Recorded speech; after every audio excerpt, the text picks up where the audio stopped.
Good day guys, so start na tayo ng araw natin. Meron tayong naka-standby dito na 4, no? So umpisa natin dito sa radiator cleaning at saka replace ng belt. Okay, umpisa na natin. Okay, so ayan, nakabaklas na. So bababa ko yung radiator niyan at saka replace ng belt. Okay, so natanggal ko na yung drive belt nya. Problema sa sakyan na ito, hindi gano'ng nagagamit. Yan ang problema, pag di gano'n nagagamit, nagkakaroon ng kalawang yung mga groove, yung nilalapatan ng mga belt. And then, pag start mo, kakainin ngayon yung belt, hanggang sa panipis siya ng panipis. Ayan. So, niminipis yung gilid niya, doon na yung magkakaroon ng time na luluwag. Tapos magkakaroon ng squeaky sounds. So, ito yung reklamo niya, no? Bihira kasi nila magamit yung sakyan. Yan, kung minsan ay buwan hindi napapaandar. So nangangalawang, yun, kinakain yung belt. Okay pa sana yung mga belt niya, walang mga cracks pagitan. Kaso, itong sa alternator, yan, kinain, no? Yung gilid. Kaya nakalubog na yung belt. Yun yung time na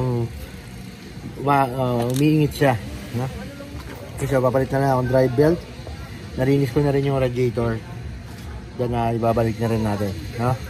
So ganun yan, pag na-stuck yung sasakyan, may tendency na kainin yung belt pag kinalawang yung mga groove.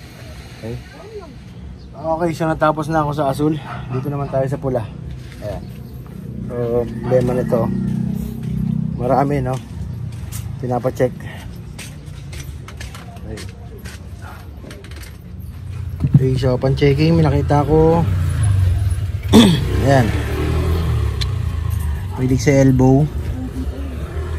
Then leak ang water pump, silicone oil. Ayan, silicone oil. Hindi kailangan ng silicone oil.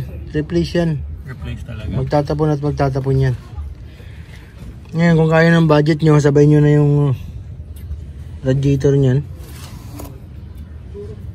Kung kaya, kung hindi, papahinang lang natin to. Hindi ko pa nakikita ulit yung pins niya kung ano itsura eh. Tapos drive belts. Ayan. And then idle up, hindi gumagana, di ba? Dapat nag-idle up yan. Fix natin yung aircon. Ayan, bumabagsak yung idle. Check ko ba? Hose, nakita ko na dun. Kompleto, okay naman ang butas. Dito okay naman, baka actuator. Okay? So, check natin yung actuator niyan. Kung may sira. Isang dahilan yan, ba't di nag-automatic? Low idling, diba? Hindi makabomba ng maigi yung compressor. So kailangan nag-idle up yan para bumomba ng maigi yung compressor, lalo pag idling. Kaya check natin yung actuator nandun sa likod ng driver. Abante mo yung puwan. Sagad na yan, sandalan. Okay, baba muna natin to. Okay, so nabuksan na natin dito sa side dito, no? Ayan, sa likod ng driver. Nandito yung pinaka-actuator niyan. Number 1, check mo kung mayroong vacuum. Ayan, meron. Ito yung galing sa vacuum mismo. Ayan, meron. Ayan. So walang hawak. Kita mo.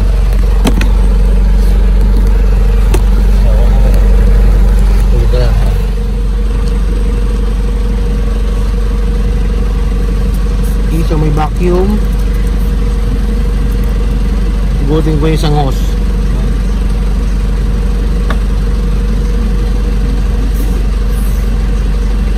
Butas. So ayaw mag-idle up. Ibig sabihin may butas ng hose na isa.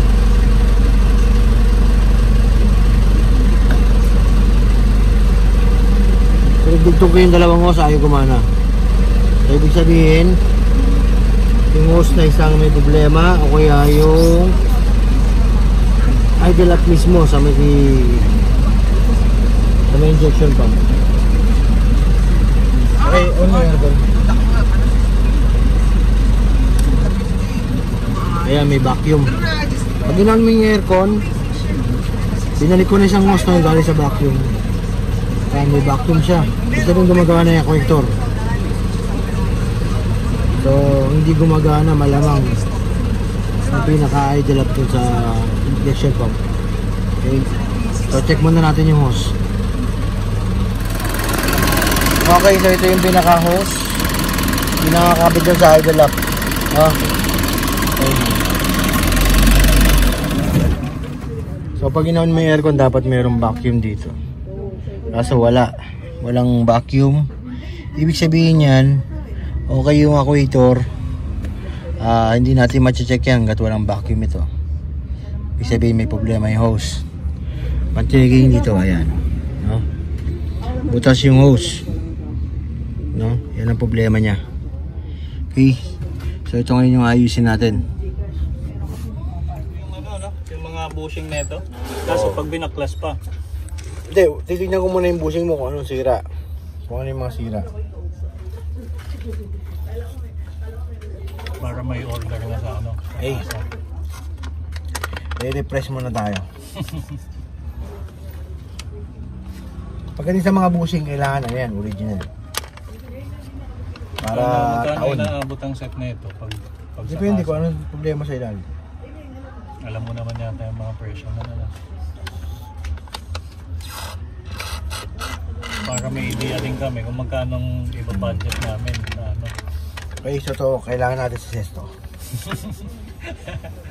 Yung straw.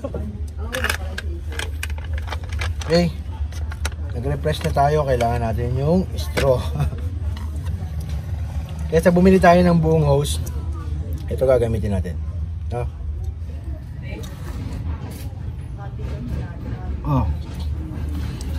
Okay, yung hose na yan medyo may kamahalan, so gagawin natin ng paraan.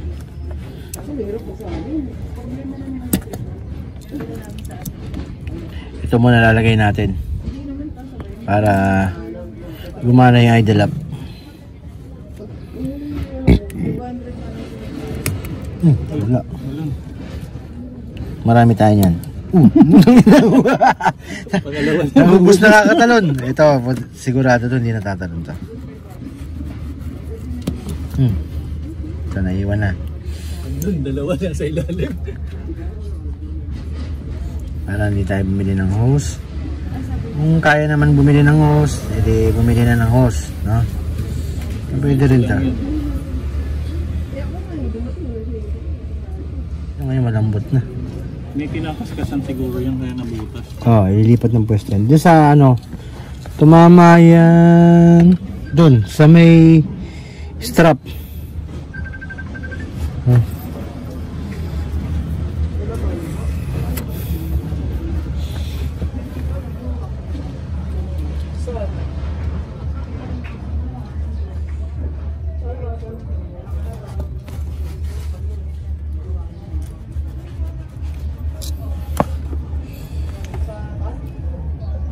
Laki na ng ano nito, straw. Laki ng straw. Dati maliit lang ito eh.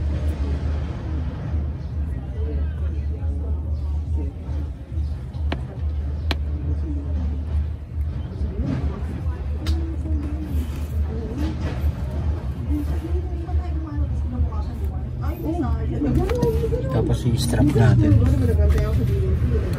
Hindi na mapwesto. Yun, sumasahid din dito. Kaya yan nagaganyan yan dahil sa vibration.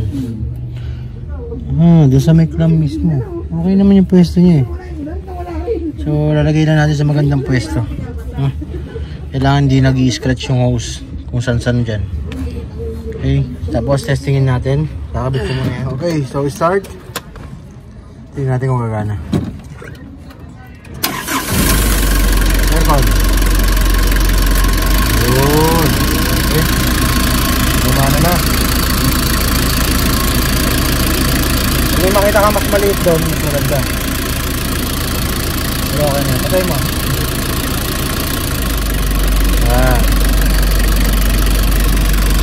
Gumana na. Ano sa mahal sa atin? Okay, so gumagana yung idle up.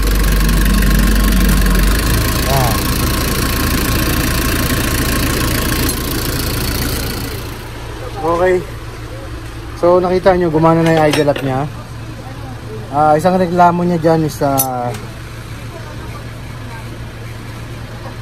umina yung aircon, no? Or hindi nag-automatic.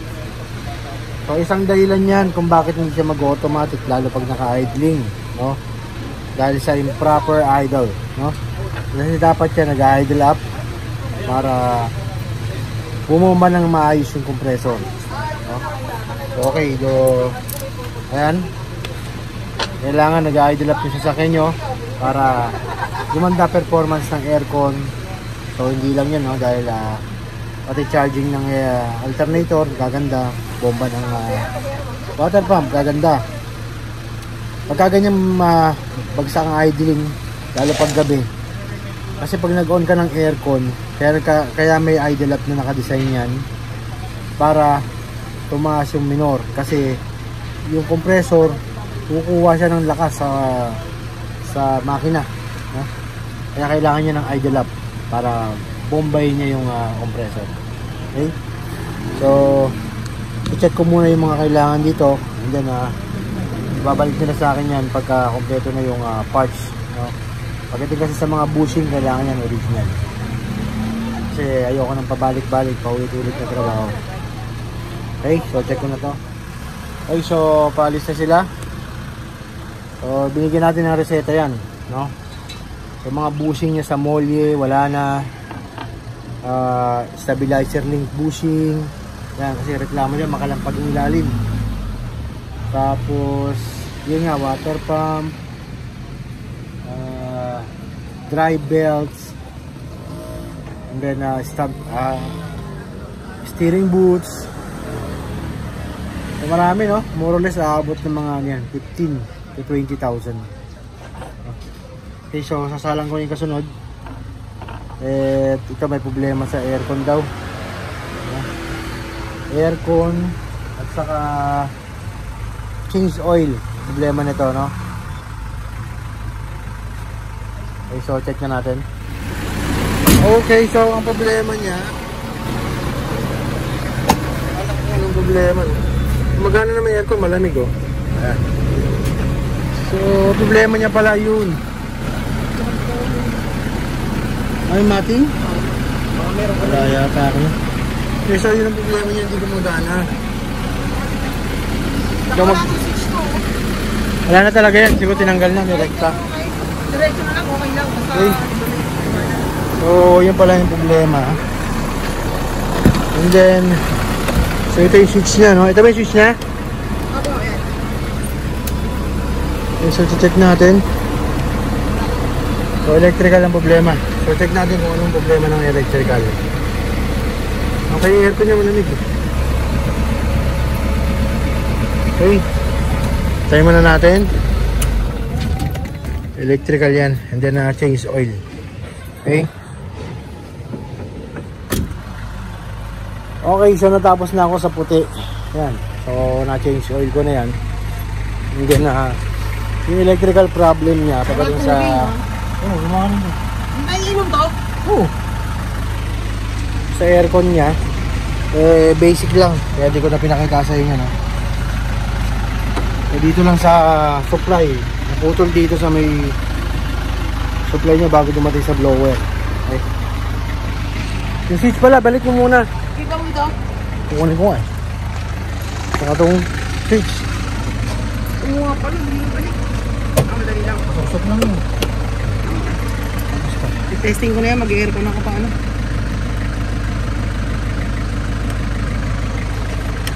Okay, okay na yan. So meron pa tayong isa. Last one for the day kasi ako yung may mga asikasuhin. Yung isa problema nito, aircon. Paparadahin na natin. Nandiyo pa. Okay, so problema naman ito, aircon daw. So check natin naman kung anong problema. Okay, so tapos na ulit tayo dyan, no? So konting troubleshooting lang. Okay. Okay, so half day lang tayo ngayon. May mga lakad pa ako, no? Kaya kailangan na. Hindi tayong time ng pahinga. Okay. So ngayon tapos na si Cupworks. Quality.